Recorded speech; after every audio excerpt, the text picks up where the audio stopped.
ધોરાજી તાલુકાના પાટણવાવ ઓસમ ડુંગર ખાતે રાજ્યકક્ષાની આરોહણ અવરોહણ સ્પર્ધા યોજાઈ। રાજ્ય સરકારની રમતગમત, યુવા અને સાંસ્કૃતિક પ્રવૃત્તિ વિભાગ તેમજ જિલ્લા વહીવટી તંત્રના સંયુક્ત ઉપક્રમે આ સ્પર્ધા યોજાઈ। છેલ્લા 5 વર્ષથી આ સ્પર્ધા યોજાય છે। સ્પર્ધા આજે 352 જેટલા સ્પર્ધકોએ ભાગ લીધો છે। સ્પર્ધામાં વિજેતાઓને શિલ્ડ તેમજ રોકડ પુરસ્કાર તંત્ર દ્વારા એનાયત કરવામાં આવશે। આજે રાજ્યકક્ષાની ઓસમ ડુંગર ઉપર આરોહણ અવરોહણ સ્પર્ધામાં ધોરાજી ઉપલેટા ધારાસભ્ય મહેન્દ્ર પાડલિયા તેમજ સરકારી તંત્રના અધિકારીઓ હાજર રહ્યા। અત્યાધુનિક ટેકનોલોજી વાઈફાઈ સિસ્ટમથી આ કાર્યક્રમને લાઈવ ટેલિકાસ્ટ કરવામાં આવે છે। ઓસમ તળેટીથી માતરી માતા મંદિર અને ટપકેશ્વર મહાદેવ મંદિર સુધી 6 કેમેરા લગાવી જીવંત પ્રસારણ કરી સીડીઓ ઉપર ચડતા ઉતરતા ખેલાડીઓ જોઈ શકાય છે। ગુજરાત રાજ્યના વિવિધ જિલ્લાના 14 થી 18 વર્ષની વયમર્યાદા ધરાવતા ખેલાડીઓની સાહસિકતાને આવાહન આપવા આ સ્પર્ધાનું આયોજન હાથ ધરાયું છે। જેમાં ભાઈઓ અને બહેનો માટે 650 પગથિયા ચડવા અને ઉતરવાની આ સ્પર્ધા યોજાઈ છે। રાજ્ય સરકાર દ્વારા આ સ્પર્ધામાં પ્રથમ આવનારને 25,000, દ્વિતીયને 20,000, તૃતીયને 15,000, ચતુર્થને 12,000, પાંચમાને 10,000, છઠ્ઠાને 9,000, સાતમા આવનારને 8,000, આઠમા આવનારને 7,000, નવમા આવનારને 6,000 અને 10મા ક્રમે આવનારને 5,000 લેખે રોકડ પુરસ્કાર આપવામાં આવે છે। જે ભાઈઓ બહેનો સ્પર્ધકોને કુલ બંને વિભાગના મળીને કુલ રૂપિયા 2,34,000 પૂરાના રોકડા પુરસ્કાર આપવામાં આવી રહ્યા હતા। રિપોર્ટર ફિરોજ જુનેજા, ધોરાજી।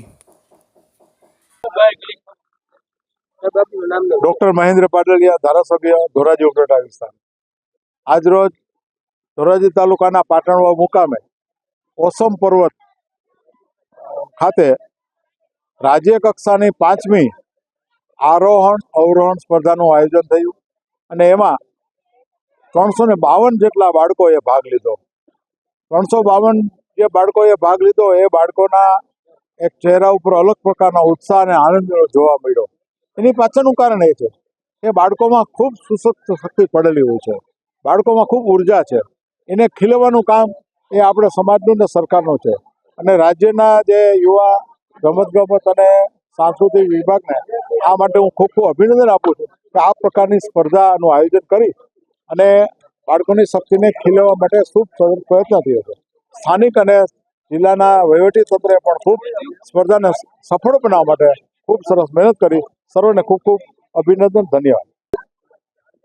તમારું નામ ને વિગત મારું નામ બારિયા છે, ભાવનગર જિલ્લામાંથી આવું છું। ગયા વર્ષે પણ મેં ઓસમ આરોહણ સ્પર્ધામાં ભાગ લીધો હતો, આ વર્ષે પણ લીધો અને ગયા વર્ષે મારો પહેલો નંબર હતો, આ વર્ષે પણ મારો પહેલો છે। ઓલા વર્ષે રેકોર્ડ નહોતો થયો, આ વખતે રેકોર્ડ તૂટી ગયો। 2 વર્ષથી તમારો પહેલો નંબર આવે છે। આગની તૈયારી શું છે? આગળ તૈયારી છે જુનાગઢ નેશનલમાં ટોપ 3 કરવા, 1, 2, 3। કેટલો ટાઈમથી આ પ્રેક્ટિસ કરતા હતા? આઈ થિંક 3 મહિનાથી પ્રેક્ટિસ કરી। શું કહેશો? હું આભાર માનું છું અને રાજ્ય સરકારનો